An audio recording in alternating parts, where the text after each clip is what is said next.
January 26, 2026. I hope that you're enjoying reading the scripture as we are. Let's push that we finish reading the Bible for 365 days. And yes, today it's our 26th day together since we started reading the Word from January 1, 2026. And our prayer is that we continually see, hear, and experience Jesus in our lives. Our reading for today is still in Tagalog or Filipino. That would be Exodo 28, 29, and Psalms 26 or Awit 26. Tara, magbasa na po tayo. Ipatawag mo ang kapatid mong si Aaron at ang mga anak niyang sina Nadab, Abihu, Eleazar at Itamar. Ibukod mo sila sa karamihan ng mga Israelita upang maglingkod sa akin bilang pari. Ipagpagawa mo ang kapatid mong si Aaron ng maganda at marangal na kasuotang nararapat sa kanyang banal na gawain. Ang mga kasuotang ito ay ipagawa mo sa mga taong binigyan ko ng kahusayan sa paggawa nito. Kailangan ito ni Aaron sa paglilingkod sa atin bilang pari. Ito ang kasuotang ipapagawa mo: pectoral, ephod, apito, mahabang panloob na kasuotan, turbante at pamigkis. Ipagpagawa mo ng sagradong kasuotan si Aaron at ang mga anak niyang lalaki upang magamit nila sa paglilingkod sa akin bilang mga pari. Ang mga kasuotang ipapagawa mo ay gagamitan ng ginto, lanang asul, morado at pula, at pinong sinulid na lino. Ang ephod ay gagawin nilang yari sa ginto, lanang kulay asul, kulay ube at kulay pula, at hinabing telang lino at bubordahan ng maganda. Palagyan mo ito ng 2 tali sa balikat na siyang magdudugtong sa harap at likod. Kabitan ito ng pamigkis na yari din sa ginto, lanang asul, kulay ube at pula, at hinabing telang lino. Kumuha ka ng 2 batong kornalina at ipaukit mo roon ang pangalan ng 12 anak na lalaki ni Israel. Tig-6 sa bawat bato ayon sa pagkasunod-sunod ng kanilang kapanganakan. Ipagawa mo ito sa mahusay na platero at ipakabit mo ito sa lalagyang ginto. Ikakabit ito sa tali sa balikat ng ephod bilang tagapagpaalala sa 12 anak na lalaki ni Israel. Sa ganitong paraan, dadali ni Aaron sa kanyang mga balikat ang mga pangalan ng 12 lipi ni Israel upang sila'y maalala ni Yahweh. Magpapagawa ka rin ng 2 pang patungang ginto at 2 nilubid na ginto na ikakabit mo sa 2 patungan. Gumawa ka rin ng pectoral na gagamitin ng pinakapunong pare sa pag-alam ng kalooban ni Yahweh. Bubordahan ito ng maganda tulad ng sa ephod. Ang gagamitin dito ay ginto, lanang kulay asul, kulay ube at pula sa telang lino.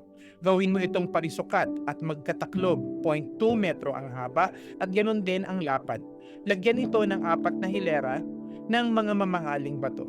Sa unang hilera ay ruby, topaz at karbungko. Sa ikalawang hilera naman ay esmeralda, safiro at brilyante.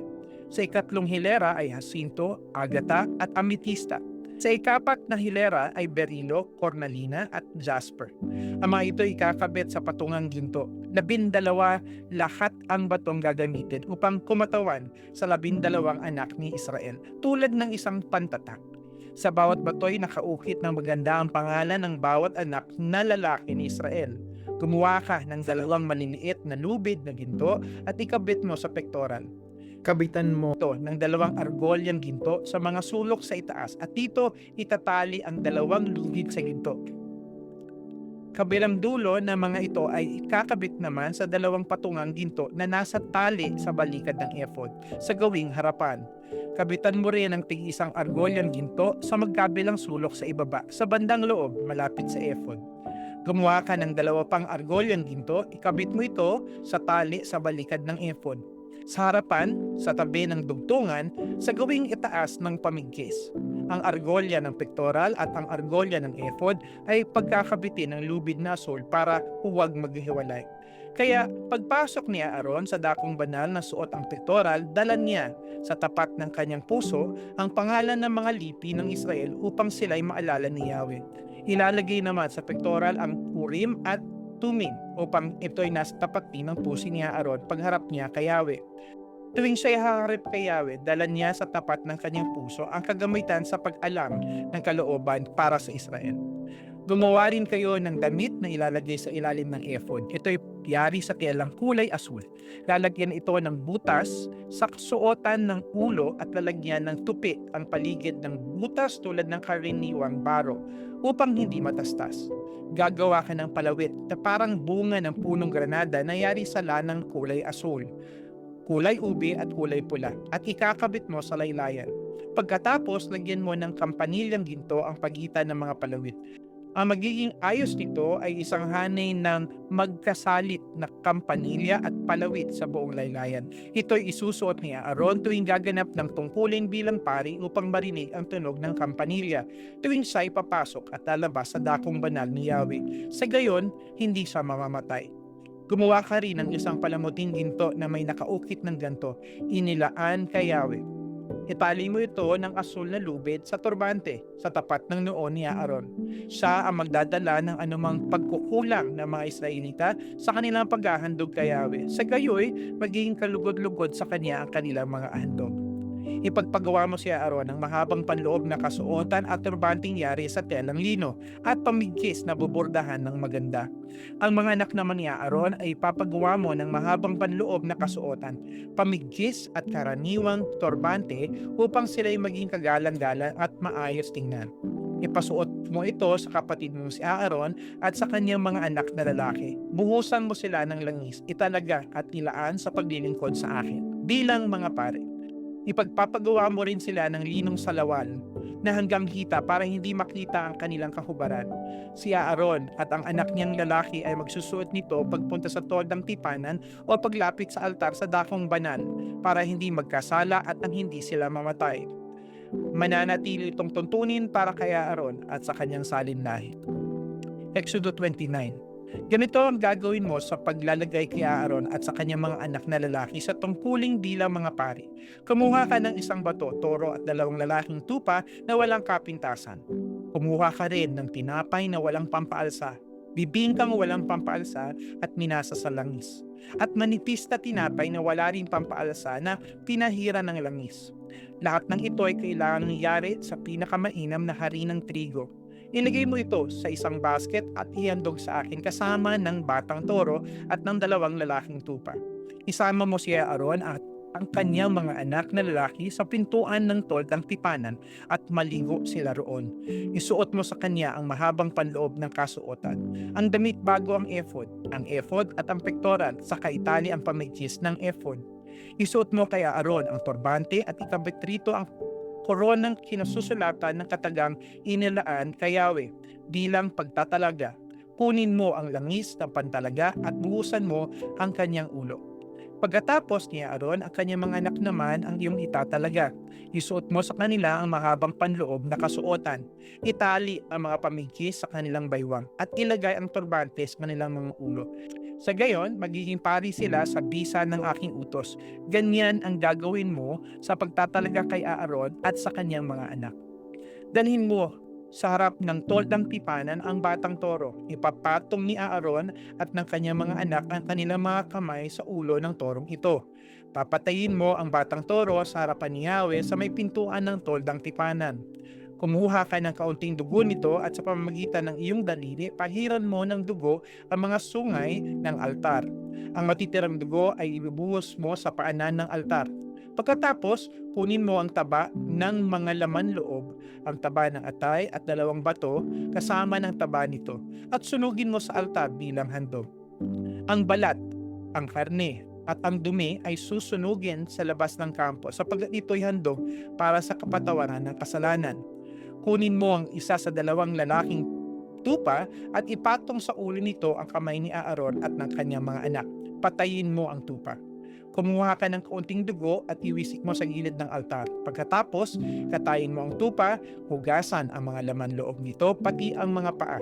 At ipatong mo ito sa altar kasamang ibang bahagi nito at ang ulo. Sunugin mo ang mga ito sa altar upang ang usok nito ay maging mabangong samyo para kay Yahweh. Kunin mo ng isa pang tupa at ipapatong din sa ulo nito ang kamay ni Aaron at ang kanyang mga anak. Patayin mo ang tupa at sahurin ng dugo. Pahiran mo nito ang lambi ng kanang taenga ni Aaron at ng kanyang mga anak at ang hinlalaki ng kanang kamay at paa. Ang dugong matitira ay iwisik mo sa lahat ng gilid ng altar. Kumuha ka ng kaunting dugo sa altar at kaunting langis na pantalaga, iwisik mo ito kay Aaron at sa kanyang mga anak pati sa kanilang kasuotan. Sa ganitong paraan, siya at ang kanyang mga anak pati ang kanilang kasuotan ay nakalaan para kay Yahweh. Kunin mo ang taba ng tupa, ang taba sa buntot, ang taba na kabalot sa laman loob, ang taba ng atay at 2 bato kasama ang taba at ang kanang hita. Kumuha ka ng isang tinapay na hinaluan ng langis at isang manipis na tinapay. Ang mga tinapay na ito ay walang pampaalsa at nakalagay sa basket na nasa altar ni Yahweh. Lahat ng ito ay pahawakan mo kay Aaron at sa kanyang mga anak upang ialay nila bilang natatanging handog kay Yahweh. Pagkatapos, kunin mo ito sa kanila at sunugin sa altar. Sa ibabaw ng handog na sinunog upang ang usok nito ay maging mabangong samyo sa akin. Kunin mo ang parting dibdib ng tupang ito at ialay mo bilang natatanging handog kay Yahweh. Ito naman ang bahagi na kalaan para sa iyo. Ialay mo bilang natatanging handog ang dibdib at ang hitang para kay Aaron at sa kanyang mga anak. Ito ay magiging tuntunin magpakailanman para kay Aaron at sa kanyang mga anak. Ang mga bahagi na banggit na para sa kanila ay mula sa handog pangkapayapaan ng mga Israelita. Pagkamatay ni Aaron, ang sagrado niyang kasuotan ay bibigay sa kanyang mga anak. Ang kasuotang ito ang gagamitin nila sa panahon na sila ay italaga at buhusan ng langis. 7 araw na isusuot ito ng sino mga halili kay Aaron pagpasok nito upang maglingkod sa toldang tipanan.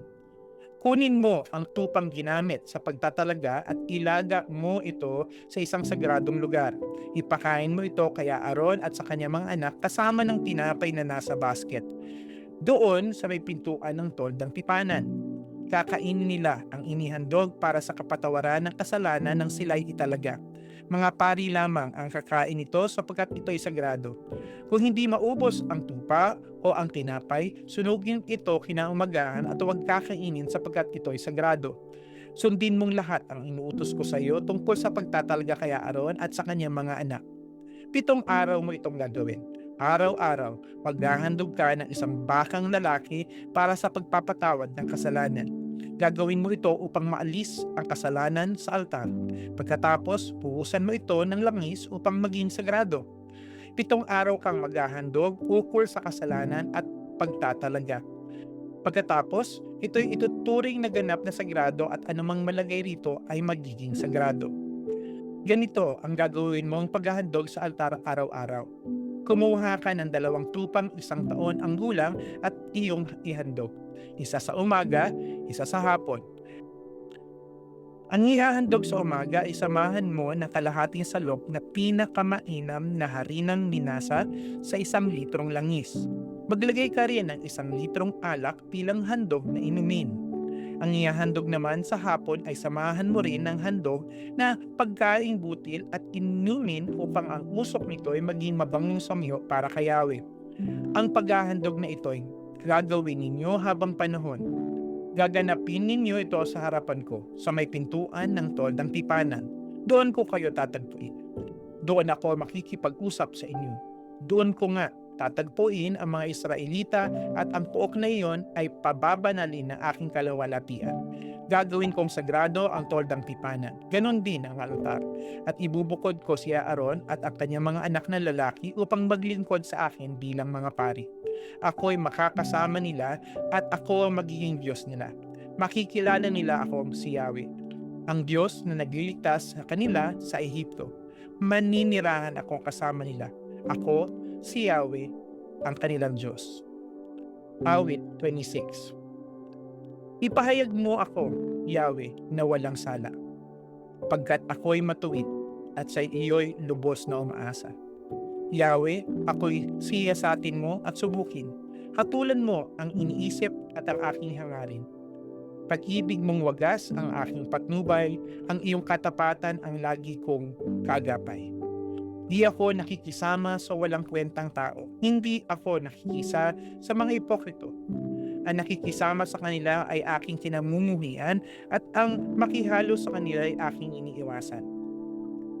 Kamay ko ay malinis pagkat ako'y walang kasalanan. Ako'y lumalakad, Yahweh, sa paligid ng iyong altar.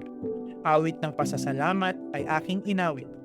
Gawa mong kahanga-hanga ay aking sinasambit.